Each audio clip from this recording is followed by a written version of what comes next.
commitment. So anything that you're excited about, resilience is born from commitment.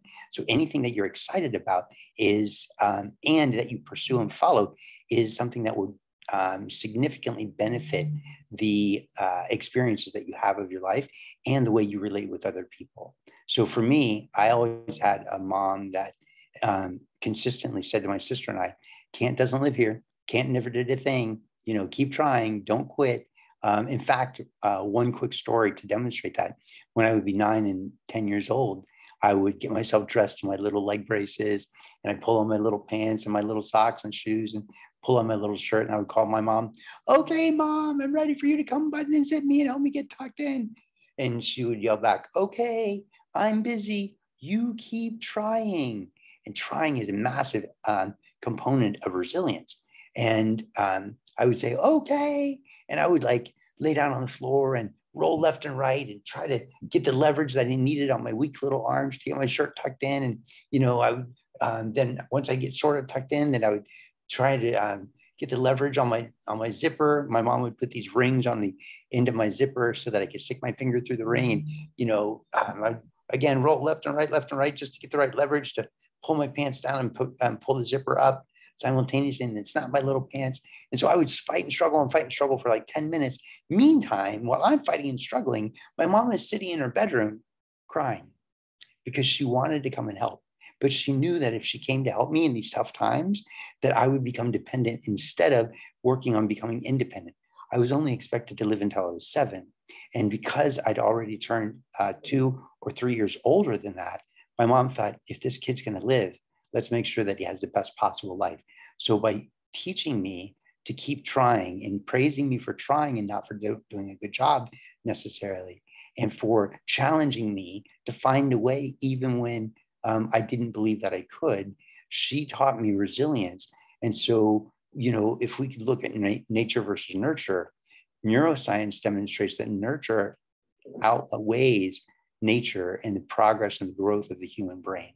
So the way you're nurtured, whether you're nurturing yourself or someone else is nurturing you, that massively impacts how you see the world and how you interact with the world. And I just happen to interact with it with a level of resilience that maybe is a little bit different than everybody else's, because I can't even lift my own arms. You know, 2 years ago, in 2 years ago, 4 years ago now, 3 years ago, in 2019, I caught some kind of virus pre-COVID that sapped me of about 85% of my physical strength and about 50% of my lung capacity in a matter of weeks. And by weeks, I mean like 2. And most of that strength has not returned, and most of that lung capacity has not returned. Yet I continue to push my chair. I continue, you know, to fight and struggle to sit up. I continue to live independently. Why? Because I love these things. And resilience is born from commitment. I love the idea of living independently. I love the idea of still pushing my own wheelchair versus using an electric wheelchair. I love the idea of that little bit of struggle that makes the outcome worth it, right? I believe that there's something good in struggling. And I always say to myself, when I'm feeling a little bit overwhelmed, I say, I'm the guy who loves a good struggle. I'm the guy who loves a good fight. I'm the guy who loves to push through the obstacle, right? So having that mindset allows me to, instead of being overwhelmed by things that are difficult to do, it allows me to reset my brain and say, okay, I'm the guy who loves a good challenge. I can do this. And that's what I do. I push forward. I just reshift my brain and I put the attention on what I want instead of what I'm going through. And then the resilience blossoms.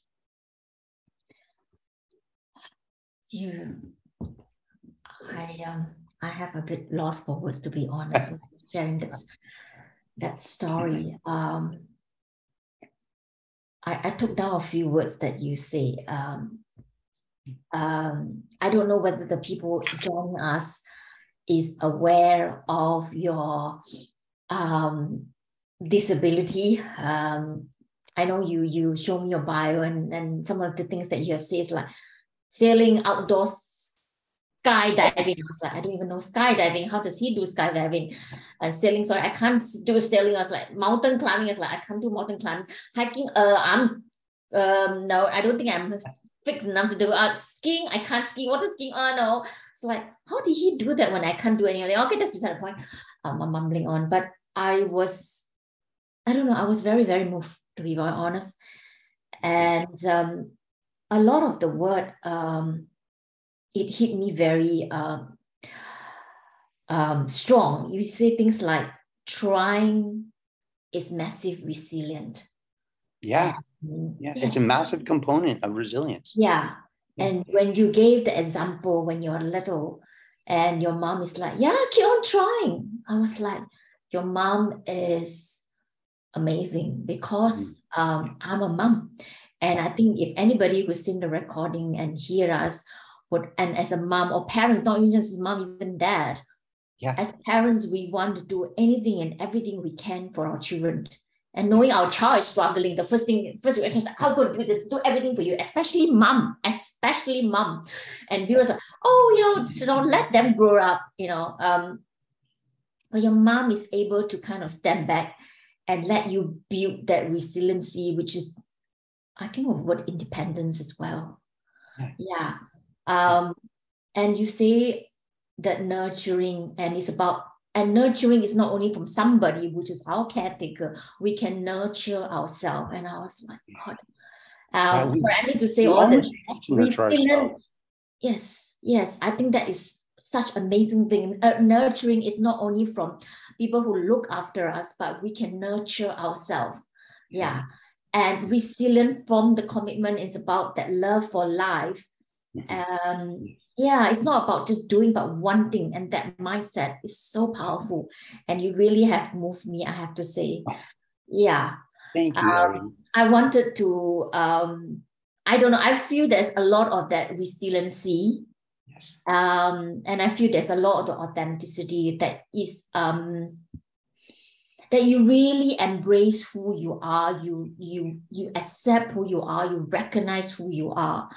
And to me, that is kind of that resiliency, which is our perfect topic, isn't it? It is building that resiliency, because I find when we struggle with resilience, resilient is meaning that when you came across any challenge in our life, we kind of being hit and we fall off and we can't get up. But we kind of bounce back. That's what resilient is. And the ability of bounce back is about you. It's about, I'm okay. I don't need to be perfect, but I'm just me. And it's a form of accepting me. It's about the compassion and love for me. And that kind of gives you that power to bounce back. So I kind of think they are intertwined in that sense. And I don't know whether you want to add on that component about the authenticity. Is that kind of the key or catalyst to building that resiliency, that I'm really seeing that in you. Thank you for sharing. Thank you. Aries, I believe that success is achieved by those who refuse to accept failure, right? Success is achieved by those who refuse to accept failure. And how this applies to the individual person is, anybody who's listening, if there's something that you see that you want, remember that commitment gives birth to resilience. So when you see something that you really want and you refuse to accept failure and you say, no, that's what I want, the focus becomes on the target goal.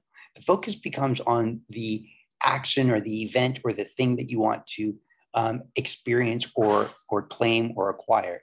And when you do that, resilience is naturally born in you and you keep moving forward. The problem is, and the great adversary of resilience is distraction. And that distraction can be, oh, that hurts, or this is suffering, or this is difficult, or why does this have to be? And listen, I'm a little dude who cannot lift his arms. I have a curvature in my spine that's so big that like a child could sit on my upper like pelvis bone, like basically on my bum, and sit between the back of my chair, right? That's me leaning back. And I just barely touch the back of my chair. I'm probably 11 inches away from the back of my chair. My chest, my shoulders are about 11 inches from the back of my chair, but my bum is touching the back of the chair. So my belly button, basically, it looks like this. If you lean forward in your chair and you let your belly button touch the seat between your legs, and then you curve your spine up at the belly button so you're upright, that's what I look like. And so I have days where it's difficult. I have problems sometimes too. Like I'm in this hotel room because there's some construction work being done on my home and on my studio. And the bed here in most hotel rooms, especially this one, is so soft that I can get stuck, right? So normally I would sleep on the floor, but I can't sit up anymore. So if I'm on the floor, then I'm literally laying on the floor. So I have the choice to sleep on the floor or on the bed. Normally I would rather sleep on the floor if I could sit up still, but I can't sit up anymore on my own. So if I lay on the bed, then I can dangle my legs over the edge of the bed. And if I need to sit up, I just scoot my butt little bit by little bit by little bit, using my head and my shoulders and my hips and my spine until my hips go over the edge of the bed. And then I basically fall over the edge of the bed and land on the floor. And I try to cross my legs as I go down. So I land sitting up, and if I land wrong, I like go forward a little too far and I go face down, butt up, but as long as my hips are in a good position, I can sort of like rock myself back to a sitting position again.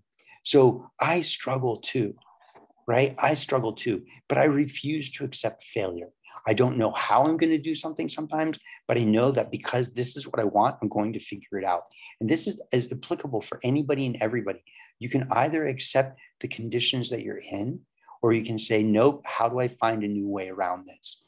I mean, like you said, how does this guy skydive? It's basically, the truth is, it's basically like being kidnapped by a guy with a parachute on his back. I get strapped to the front, and when he goes, I go, no matter what I want. So we find a way. And that's one of the benefits of my disability is I am forced to find a way every single day for everything that I do, from eating to showering to shaving to rolling over in my own bed. When I first got sick, I was so physically weak that you couldn't put a sheet on me because I would feel trapped. And now I have virtually no triceps. So if I have a sheet on me and I want to straighten my arms, I often feel trapped because I don't have the tricep enough to straighten my arm.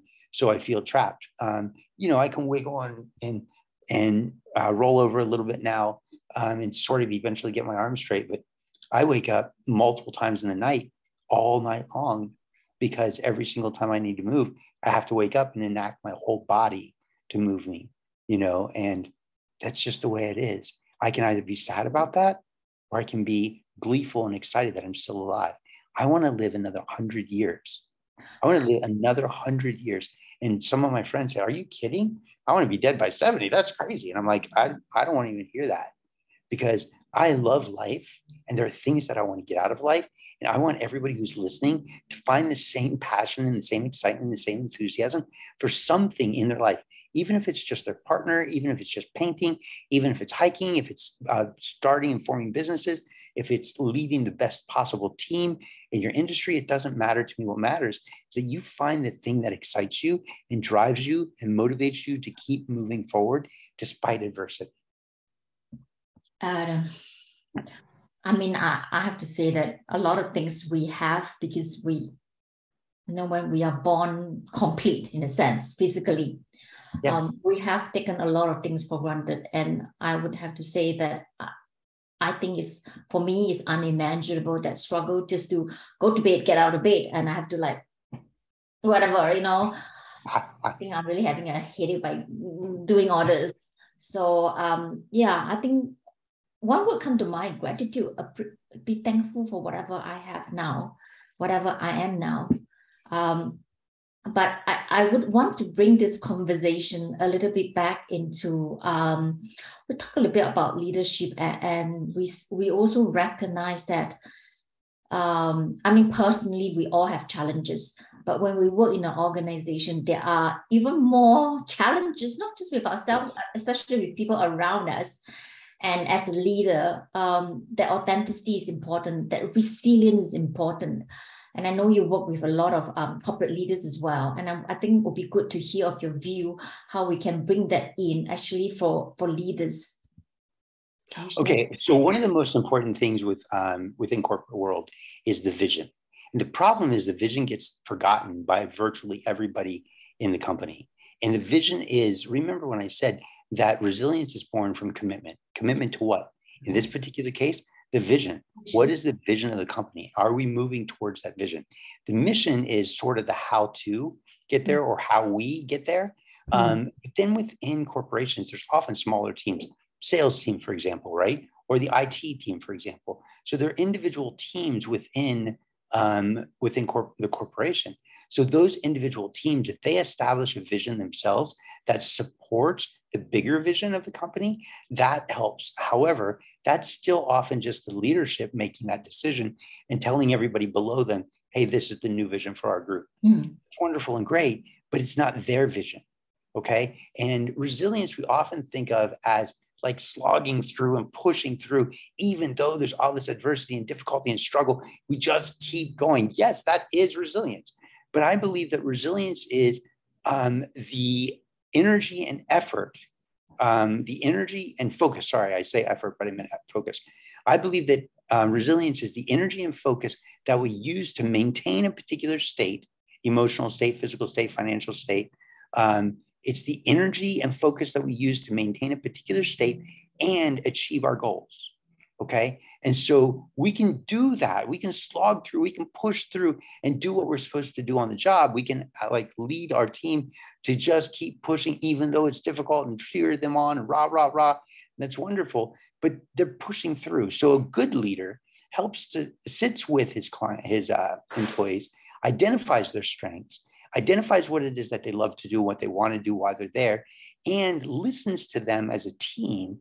Like everybody gets a voice so that when they are given certain authority and certain decision-making capabilities, and they're given the ability to assess the situation and make a decision based on what the smaller team's vision has, then there's buy-in from the team. They don't have to lean on their boss to get the answer.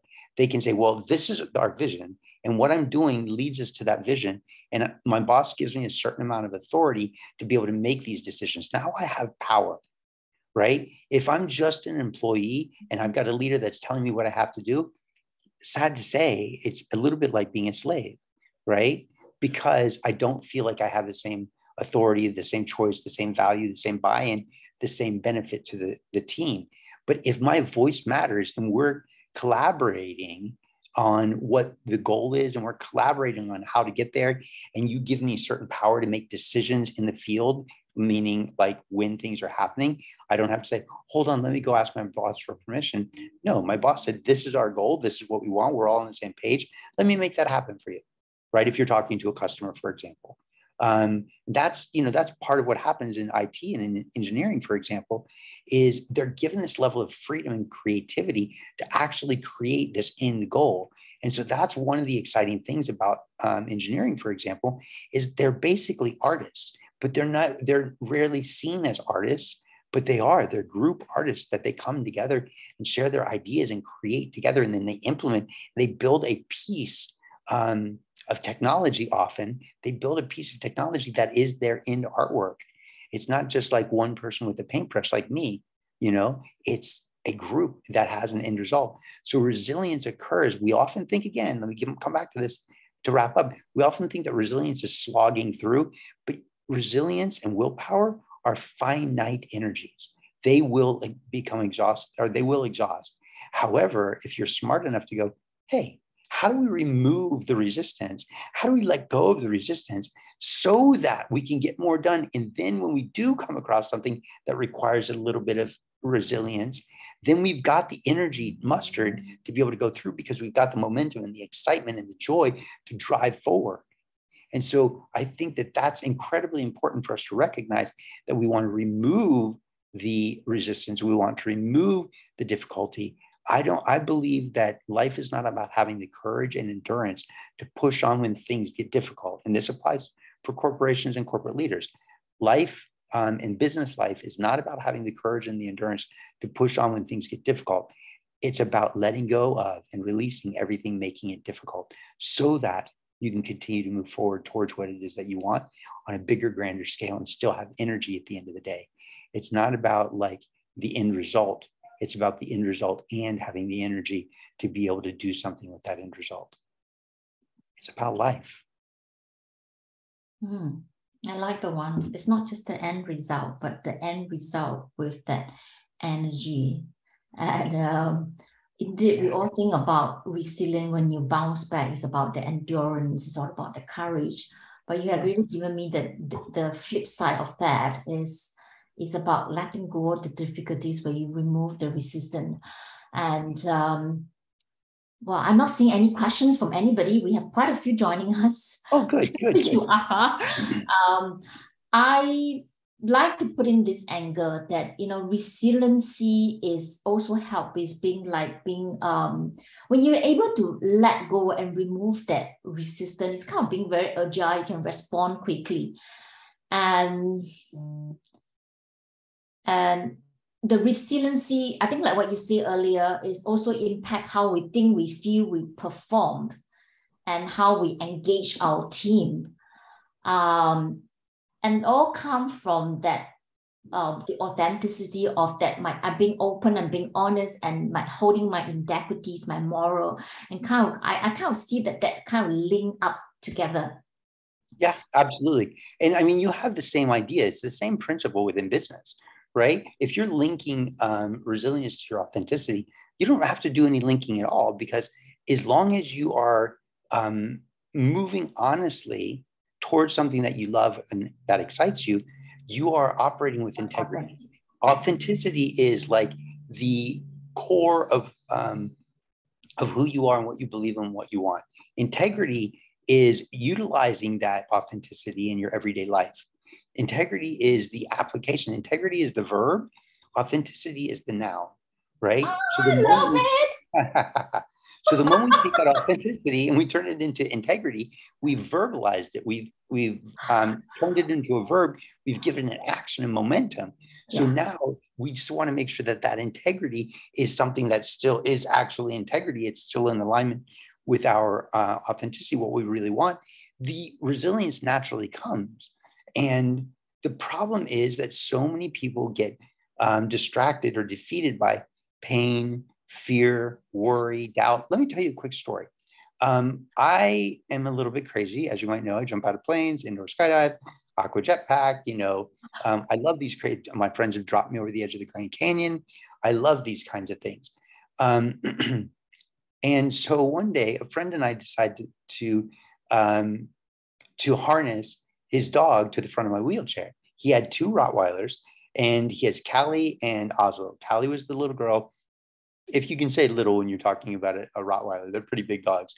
So we harnessed Callie to the front of my wheelchair, right? And my friend, walks about 10 feet away.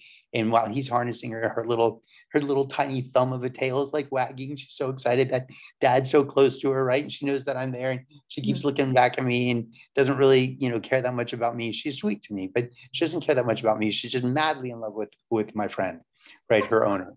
And so he walks about 10 feet away, and he goes, "Come on, Callie, come on," right? And she stands up, getting all excited. Her little tail is wagging, her little bum is wagging. She's so excited to go to him. And as soon as she starts to take a step, she feels the weight and the resistance of my wheelchair, and she sits down. "Come on, Callie. Come on, Callie. Come on, you can do it, girl. You can do it." She stands up, her little tail's wagging, right? She takes a step, she feels the resistance, she sits down. And so this is important. Then we take Callie off, and we'll harness Oslo, who can't sit down. He's all excited. Dad's in his face. He wants to lick his dad. He wants to jump on his dad and play with his dad, right? He gets all harnessed up, and he's like, "Stay." My friend's like, "Stay, stay, stay." Walks about 10 feet away, and he goes, "Come on, Oslo." And Oslo goes, "Vroom, vroom, vroom." And he takes off running, and I'm like, bumping through the gravel backyard and all the ups and the downs on the hills until we get to Todd. And we realized probably not a good idea or a safe idea. But the difference is so many people feel that resistance and they sit down and they quit. Yeah. And then there are those people who don't feel the resistance, or they feel it and they don't give it any attention, because what's more important is that authenticity, moving towards that integrity, moving towards what is really true for them.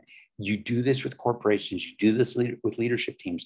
You do this by finding out what's important to the individual team members. When that you know what's important to the individual team members, what they're good at, what they like to do, we know what we can rely on for everybody, and that people feel like they're thriving and their voice matters. We have to empower people to get them there. We get to empower ourselves, and you empower yourself by really living with that level of integrity.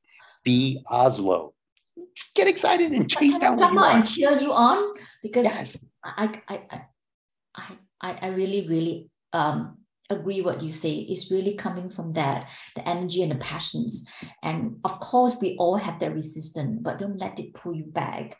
And for corporate and teams, finding out what exactly is that passion, the energy that makes them move forward. And I'm mindful of the time.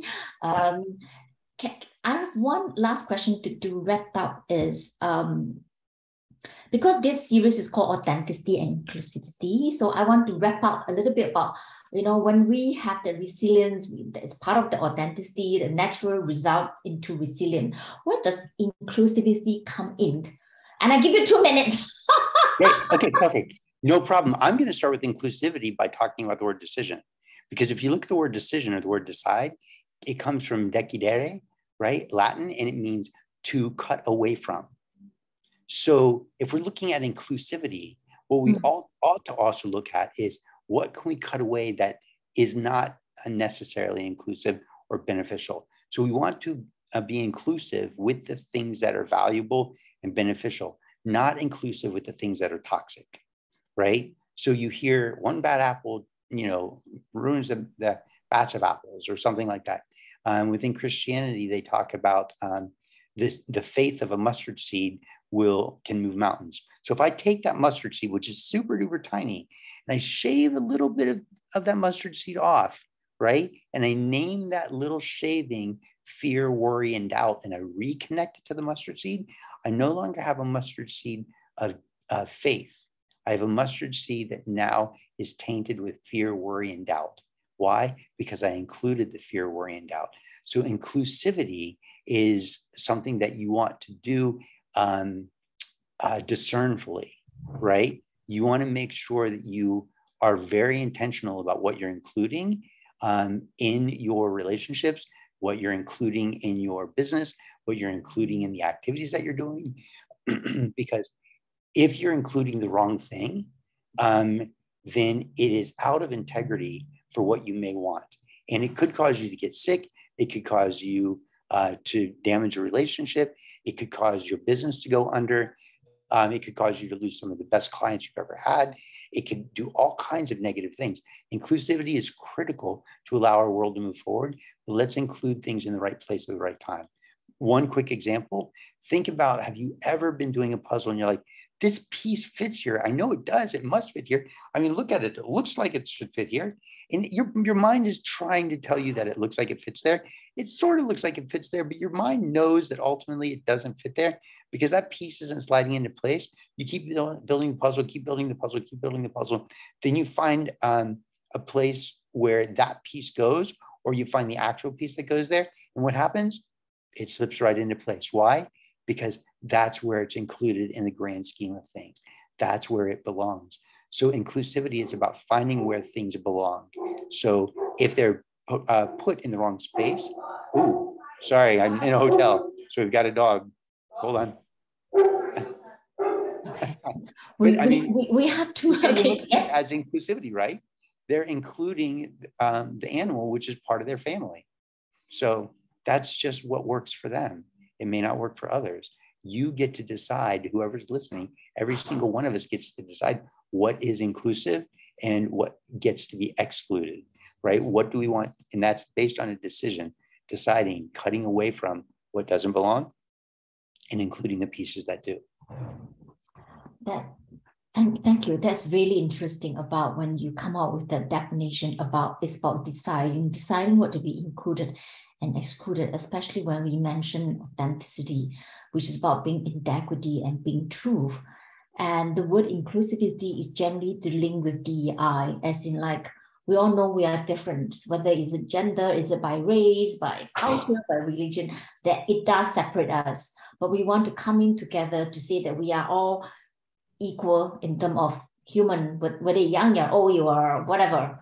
So that's why there is the inclusivity. Today we have a different view. Is about when the inclusivity doesn't mean you have to accept everyone, but rather to understand that people does come together before, not based on that outward, but rather based on what is that inside, and having that choice, not about discriminating. Oh yeah, you are of a different colors, you are a different gender, you are whatever, I'm going to exclude you. Not on that basis, but rather based on the authenticity that we all, because none of us, the world is so big, right? We will not, it's not possible that we will get along with everyone, because based on our personality, there are some people we will like more, some people will like less, but be true to ourselves, who we want to be. That is that you're thinking about. That's a nice thought, and I think that's true in that. Yeah. Think about this, right? What if there's somebody that's in a relationship, a romantic relationship, and one of the partners is physically abusive? We don't want to include them in the relationship any longer. However, let's say the physically abusive person realizes that they don't want to include that as part of their personality anymore. So they go to a therapist and they establish a relationship, not a romantic relationship, but a professional relationship with a therapist that helps them work through their problems. The therapist is inclusive with that particular person because that's where that person belongs. That's very good concept about inclusivity in general. We have that idea about accepting everyone, but now you kind of personalize it, that there is actually more behind the inclusivity. And I have to close this call because we're 5 minutes past, and I really, really thank you for sharing so much wisdom with us. I really enjoyed this conversation, and I hope people, thank you for staying with us, even though you guys are not telling me who you are. And if you want to have any comments after that, you're still welcome, right? Well, I'm going to close the call, and thank you again. Thank you. It was my pleasure. See you then. Bye. Bye. Bye-bye.